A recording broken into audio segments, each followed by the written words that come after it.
Sebelum melanjutkan, jangan lupa subscribe dulu, terima kasih. Bab 469, Pagoda 6 Lantai. Astaga, plus. Cahaya pedang yang terang menyambar bagaikan kilat dan menembus kekosongan. Gerakan pedang yang digunakan Jian Wushuang adalah keputusasaan. Dia menggunakan kekuatannya untuk mematahkan gerakan kapak boneka pirang dan menjatuhkannya ke belakang. Boneka pirang-pirang itu kembali berdiri tegak. Ada bekas putih di tubuhnya yang ditinggalkan oleh pedang Jian Wushuang. Jika dia adalah seorang bangsawan biasa, dia pasti sudah mati. Kamu menang. Dia menatap Jian Wushuang dan melemparkan cahaya mengalir hitam kepadanya. Dia berkata, ini adalah hadiahmu karena telah lulus ujian. Jian Wushuang menangkapnya. Saat dia memeriksanya, ekspresi aneh muncul di wajahnya. Cahaya mengalir hitam ternyata merupakan sebuah pagoda hitam mini dengan 6 lantai, yang masing-masing tingginya sama. Sebuah pagoda.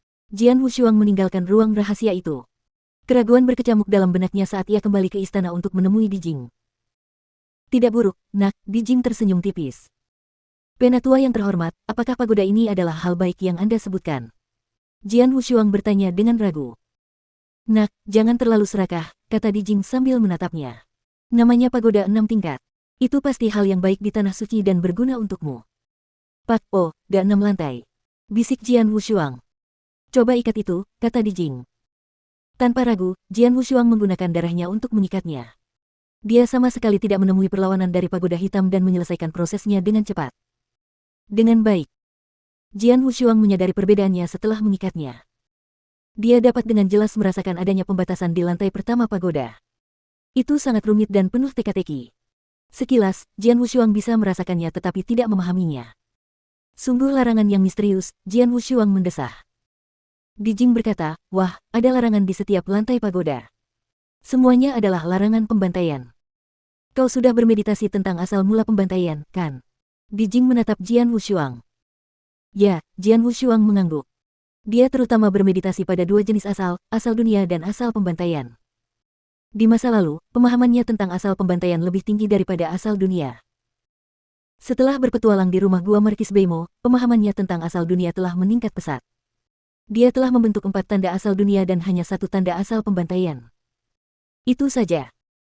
Di Jing menanggapi dengan senyuman dan berkata, 6 larangan itu sangat mendalam dan masing-masing berisi 999 ilmu gaib pembantaian.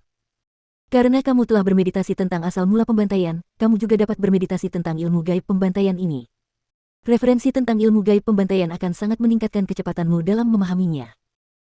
Ketika kamu memahami semua 999 ilmu gaib pembantaian, kamu dapat memecahkan teka-teki pembatasan pertama. Maka, itu berarti kamu benar-benar telah memasuki dao pembantaian. Jian Wushuang tertegun, namun kegembiraan segera menguasainya. Dia menoleh untuk merasakan pembatasan pertama di pagoda dan merasakan keberadaan banyak ilmu gaib pembantaian. Kebanyakan dari mereka baru bagi Jian Wushuang.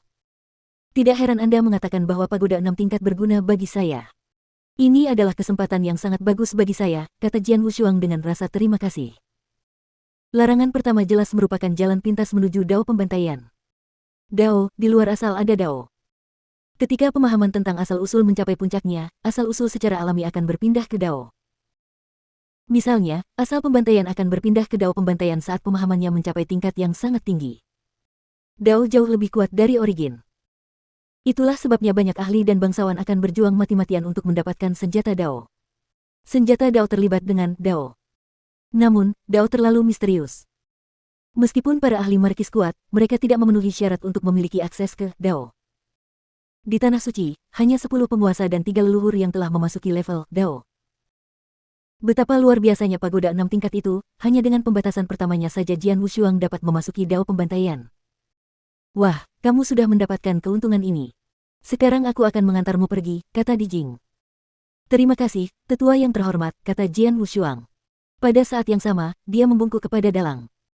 Di Jing mengangkat alisnya. Dia melambaikan tangannya dan sebuah lubang cacing besar segera muncul di void di aula.